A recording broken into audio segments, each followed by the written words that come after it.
ఫైనల్గా గడ్డి అంతా పీకి పిచ్చి మొక్కలంతా క్లీన్ చేశాక కొద్ది రోజుల తర్వాత ట్రాక్టర్ వచ్చి ఇందులో ఆల్రెడీ మేము గడ్డి వేస్తున్నాం ముందు కొంచెం శక్తి కోసమని. అదైతే ఇంకా ఒక బీభత్సమైన పని, ఎన్ని రోజులు పట్టిందో తెలీదు. సో అదంతా అయ్యాక ఇప్పుడు మొత్తానికి 5 మడకలు అంటారు ట్రాక్టర్తో.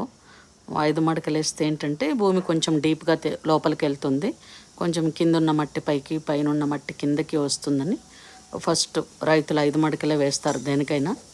దీనికైతే మనం సుమారుగా ఒక 2 సార్లు ఇరసాలంటారు దాన్ని. అంటే ఒకసారి ట్రాక్టర్ వచ్చి ఈస్ట్ టు వెస్ట్ ఒక రౌండ్ వెళ్తే అది అయిపోయాక ఈస్ట్ టు వెస్ట్ మళ్ళీ దాంట్లో నార్త్ టు సౌత్ కూడా వస్తుందన్నమాట ఆ ఎడ్జ్ నుంచి. సో దీన్నైతే ఇరసాలు అంటారు. ఆ ఇరసాలని అలా 2 సార్లు వేశారనమాట. 2 సార్లు వేశాక సో ఇలా వచ్చింది, కొంచెం క్లీన్ అయింది. నెక్స్ట్ లెవెల్ ప్రాసెస్ అనేది నెక్స్ట్ షాట్లో పెడతాను.